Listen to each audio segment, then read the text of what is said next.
welcome to Baphomet's Lounge. I'm your host, the incomparable NSS. Let's take a little schlug for the, loosen up the throat there for talking. Do I have a special guest for you today? It's been a really good series of episodes here on Baphomet's Lounge, but a couple years ago, through the wonders of social media, I wound up meeting this gentleman, Thomas Hood, who turned out to be the cousin of my accountant.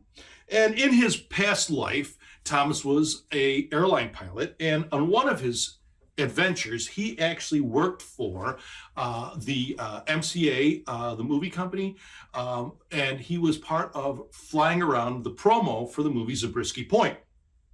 And at the time, he was sort of decluttering, and he gifted me his original promo scrapbook. It's filled with stories and information and just, the original typewritten promo and press releases and what have you, and wonderful pictures of stuff, just promo pictures of the stars of the airplane, the beautiful Daria Halperin and the late Mark Frechette. And I actually did a video of an unboxing video, so to speak, of this, and I'll put the link down below for you guys to check that out. I've been meaning to talk to Thomas, and I asked him, would you be interested in coming on to Baphomet's Lounge and talk about, in detail about your stories of this? And he'd love to. And I'm telling you, be prepared to be blown away by this interview. I'm going to leave it at that, and I'll be back to wrap it all up. So why don't you just sit back, relax, get yourself a beer, and enjoy. Hi, everybody. Welcome to the Baphomet's Lounge. I am your host, the incomparable NSS, and today with me I have my good friend, Mr. Thomas Hood. Thomas was the cousin of my accountant, and how we got involved together is that Thomas, in his past life, was a pilot, and Thomas actually flew around promo for the movie Zabriskie Point. And I have a video. I'll have a link downstairs down below where I review the promo material that he sent me a couple of years ago. And it was great. And as we started talking, I figured, Thomas, would you like to be on Baphomet's Lounge and tell me a little bit about yourself? And he loved it. And he's such a fascinating character that I thought, let's dedicate an episode to him, Hanging with Thomas Hood. Thomas, thank you so much for coming on Baphomet's Lounge with me today. I greatly appreciate it. How did you start being a pilot? What got you into the whole aeronautics field? It was destiny, I'm sure, because my father, who was an aeronautical engineer at Bell Aircraft in Buffalo, starting in 1941, after he graduated from the University of Michigan, he was assigned to the first fighter jet project, the XP-59. So Bell built the first fighter jet in the U.S. And when I start thinking of Bell Aircraft in those days, they were a lot like the skunk works of today, without the technology that we know that surfaced after World War II. But Bell went downhill and he went to Boeing. Obviously, airplanes are something I'm thinking about. I don't know that I knew much about what my grandfather did, but he turned out to be an aviator too, but I didn't find that out till much later in my life. And I really didn't get an idea of what he did until he died in 1961. And it was just, I didn't know this. Here's a picture of him sitting in something that says built in 1913. And I'm going, he did that? So I'm third generation, and I've got it in my blood. At least I think. you got it so much in your blood you grow feathers. So there's no doubt. There's no doubt. So you go. Oh, sorry. Go ahead. No. Go ahead. Go ahead. How did you get involved with the movie Zabriskie Point? So did you work for the film studios, or how did that work? Well, there is a story, and there's even a little bit of a prelude to it that kind of makes it interesting, at least to me. But in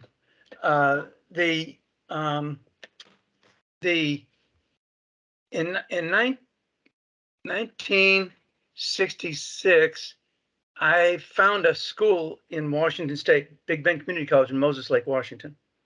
And that school had as part of their curriculum, flight school. And I'm apparently I really don't care to talk that much about my high school background and my education background, but when I married my wife and she had a look at the transcript, she says, "Oh my God, I've married an idiot." I'm not so sure that she was too far off from that. I clearly wasn't terribly motivated other than thinking about airplanes. Seriously, that's all I thought about, airplanes. And I'm a tall, skinny guy, and so I'm a little bit on the shy. I'm 6'1" on the wrestling team at 127 pounds. So anyway, I get into this flight school, but I don't get into their curriculum until the second quarter. And I meet up with a guy named Harry Whitaker, who is my best friend to this day. And his grandfather also was an aviation pioneer, and he's a third generation. So together, we become really good buddies. And he says, let's go work for my uncle in Atlanta in 1968, summer of 68. I said, sure, your uncle. Well, his uncle, Pat Epps, is the son of that pioneer aviator, Ben T. Epps, and George's pioneer aviator, in fact. So then I'm working for Pat Epps. I kind of dropped out of school in my third year. Vietnam War is going on, and I'm going, well, what am I going to do? I'm not doing anything in school, but turned 1A in 1969. Then the draft lottery hit, and I drew 325. I was not going into the military. So they weren't going to select me, that is.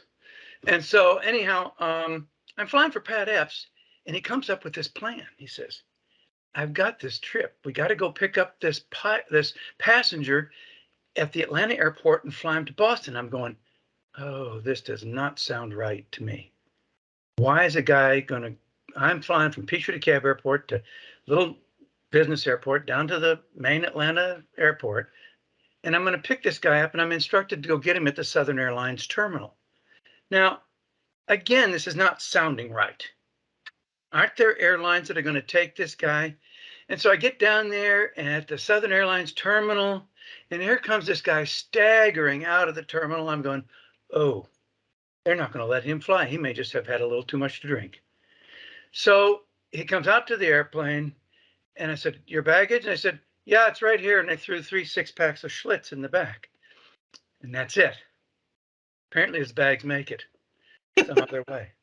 So anyway, he says, you got a bathroom in that airplane? I said, well, no, sir, I don't. This is just a little 4-passenger single engine airplane. And no, I don't have one. He says, oh, that's okay. So he whips it out and takes care of business right there in the Southern Airlines tarmac. I'm flying along. It was the 60s. Well, I'm flying him along. It turns out this guy is connected money-wise. And apparently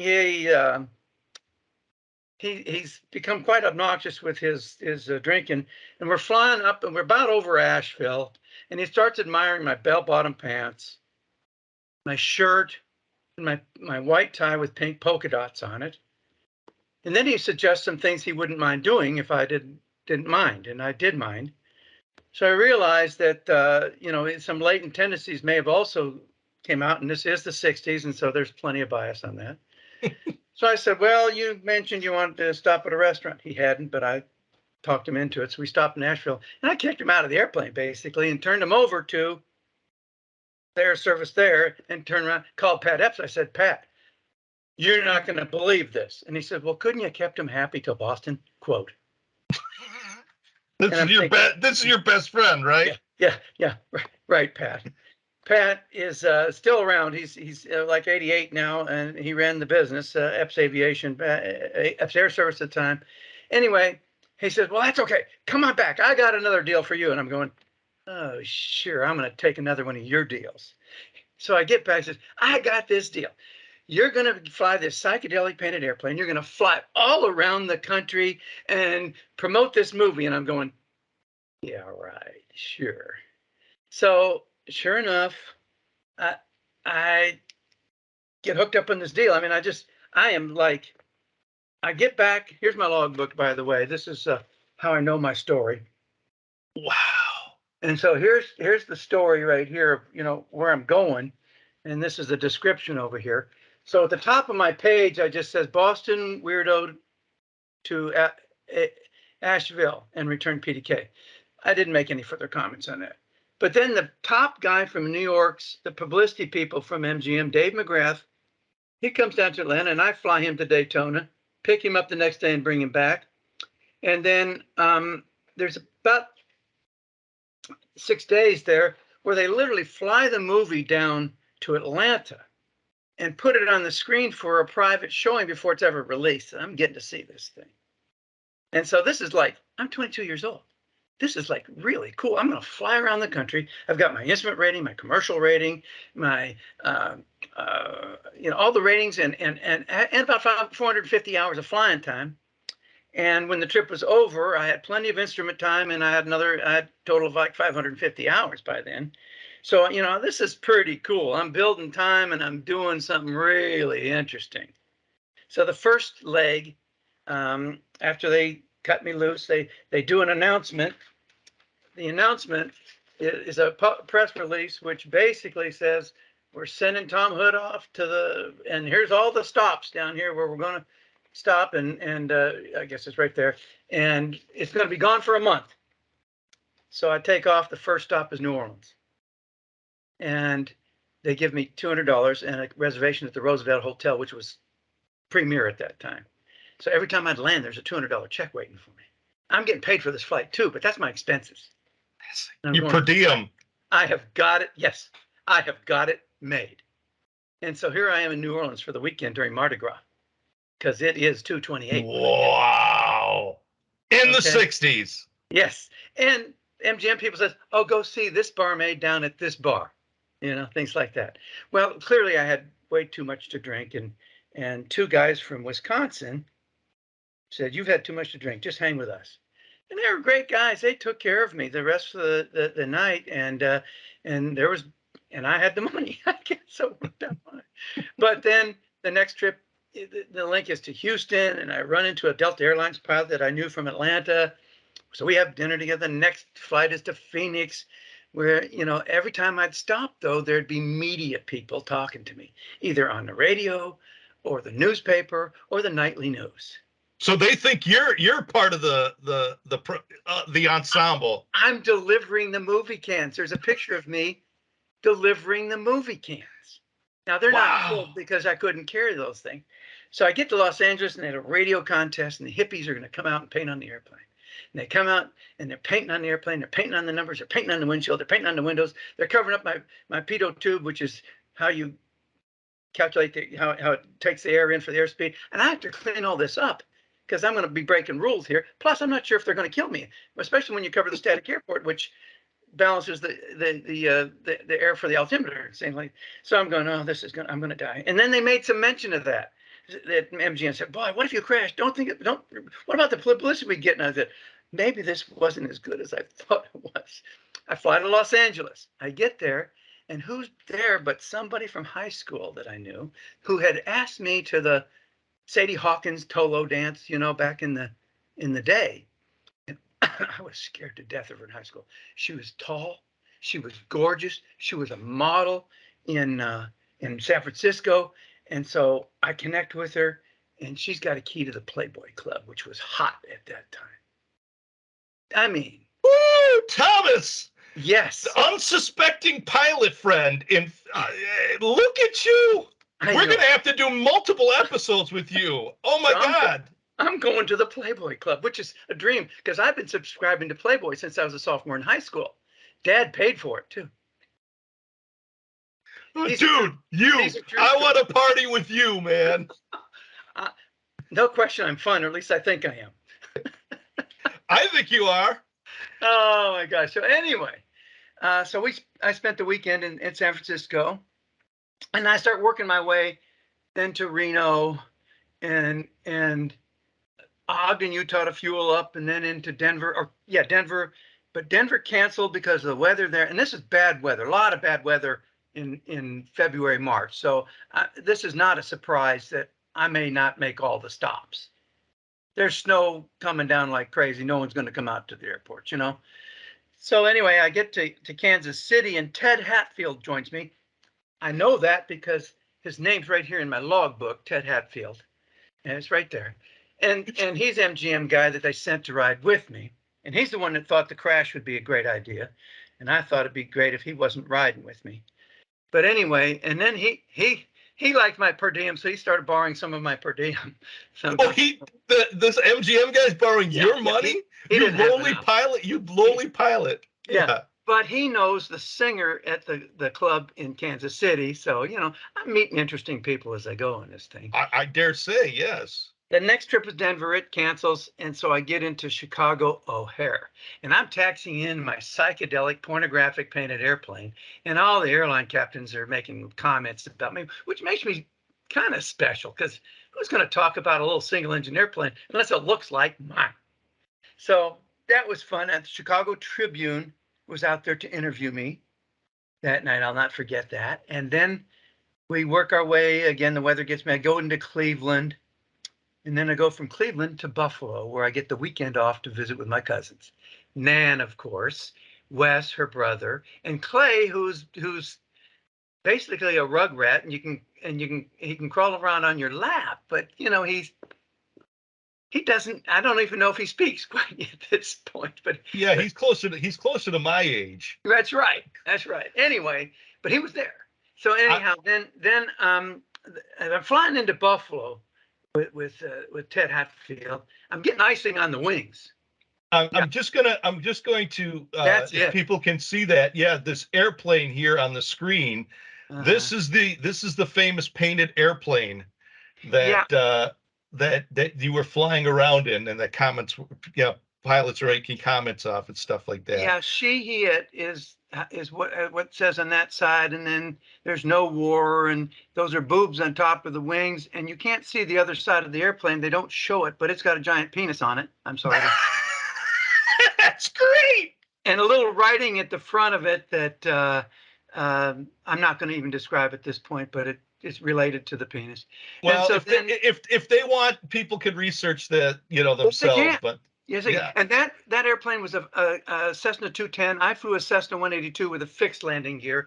It was a very similar airplane. You unless I told you the difference, you wouldn't notice it very much. So anyway, that is the airplane, and I do have a couple of pictures. I have a picture of one with the movie cans out in front of it too, on the same side. Wow, I've got another picture here from there you go. Behind view. You see the boobs up here in the corner, and that thing you might recognize as being sort of part of what I described in this side. Yes, excellent. So you're in Buffalo, and you've connected up with your cousins. Yeah. And was this the last leg of the trip, or you had more? Oh no, the trip is supposed to end in Miami. Wow. So I get going from there. The next stop is Boston, after Buffalo. Yeah, Cleveland, Buffalo to Boston. I get to Boston, and here's the evening news. Filming me delivering the movie cans, and then the next trip, part of the trip is Boston to Philadelphia. Again, media catching, because they've announced this and they're trying to make money. The trip ends in Philadelphia. They have lost so much money on this movie because it stinks. Yeah, it does. Go ahead. No, I was going to say, so for my viewing audience, this was Michelangelo Antonioni. And if you haven't had a chance to check out the movie before it was a movie called Blow Up with Vanessa Redgrave. And it's stellar. It's a great snapshot of the swinging London stuff. And that movie exploded. And actually, there's a famous scene. It's the only time that Jimmy Page and Jeff Beck there's a scene where the male protagonist goes into a club, and the Yardbirds are playing. It's the only time on film that both Jimmy Page and Jeff Beck are in the band. And it was a famous movie, and it exploded. And so they decided, oh my God, this guy, and they put the money into Zabriskie Point, and it was overindulgent, and it was the soundtrack is actually really good, but the movie itself was overindulgent. And what actually was its death knell is around the same time two sort of rogue filmmakers by the name of Dennis Hopper and Peter Fonda come out with this essentially a student film called Easy Rider that they filmed on a shoestring budget, and it exploded. Oh, and yeah. and Zabriskie Point, which they had paid, insane, like $7 million for in 1966, 67, 68, which is probably tantamount to 50 million nowadays, is just an absolute clunker, complete Oh, yeah. clunker. You never had a chance. Daria Halpin, the one of the stars, never joined, or did you get a chance to meet her? Because No, she no, was they were, but I gorgeous. did, when they called the trip off, I went back to Teterboro on the 17th. Well, I think that's St. Patty's Day on the 17th at Teterboro. So I get back there, and here's Dario Halperin and what's his name? Oh, Mark Frechette. Mark Frechette, yeah, and they're both right there in the offices with him, being told about how lousy the movie was. But the interesting note when you mentioned Dennis Hopper is that Daria Halperin married Dennis Hopper. Yes, I forgot. You're right. She did marry him for about an hour, maybe Well, two. yeah. Anyhow, so Dave McGrath takes me out that night to their favorite bar for St. Patty's Day in New York City. So how could this not be good for me?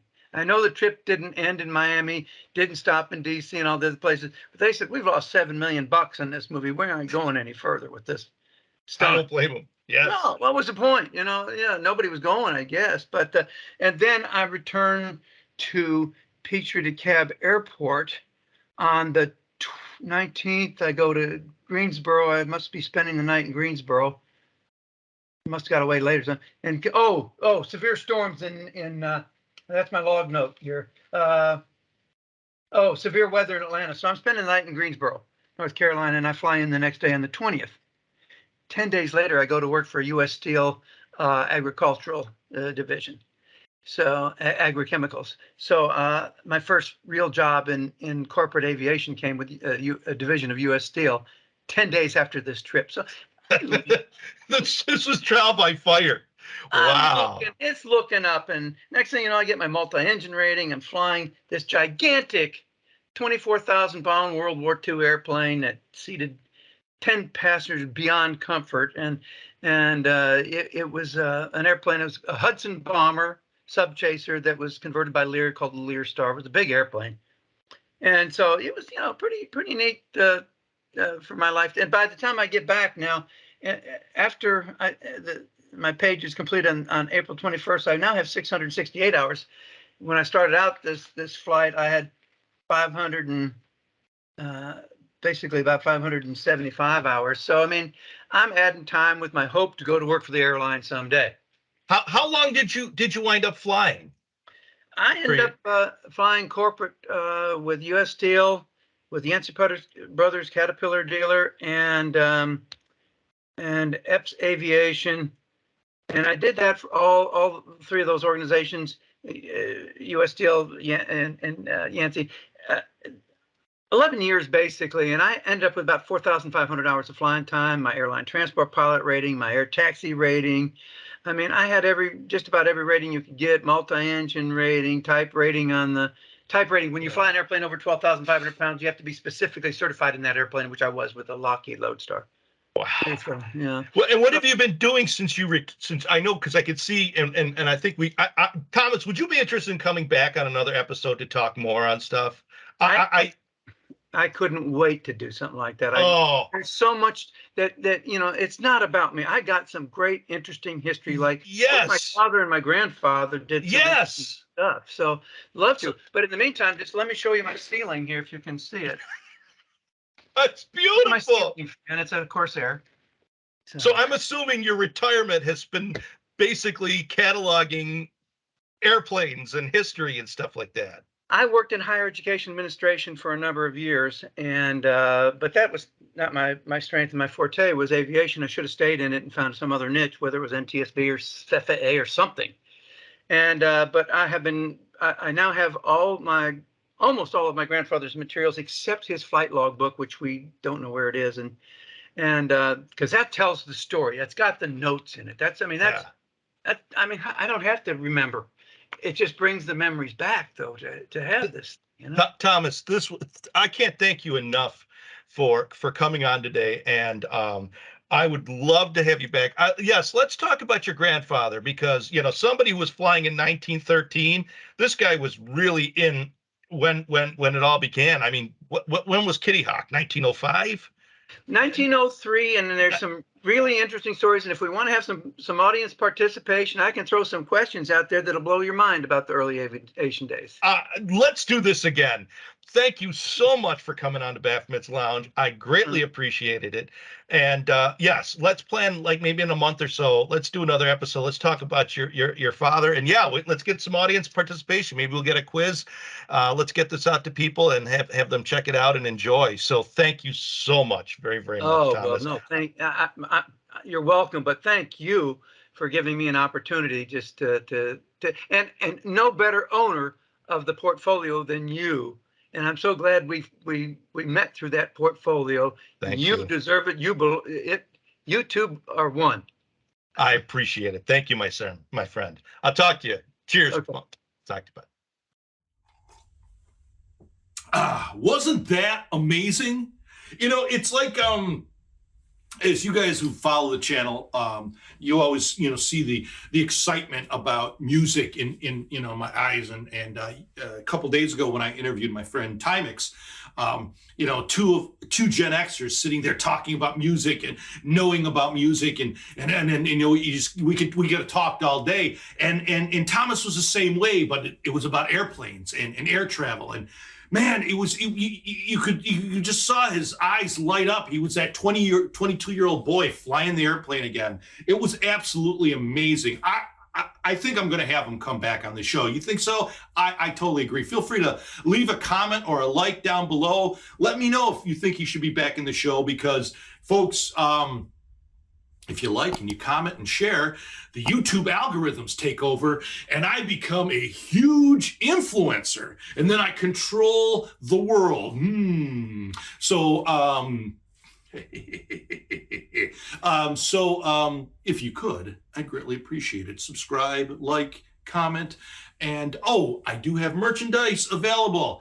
Baphomet's Lounge pint glasses, Baphomet's Lounge koozies, and Baphomet's Lounge coasters, all available in the link below. They are handled by my merchandising group at Chautauqua Audio Works. So outside of that, thank you for hanging out. I had a great time. It's been a wonderful couple of days, and looking forward for more material. And I hope you guys enjoyed yourselves, and I'll talk to you soon. Peace, everybody.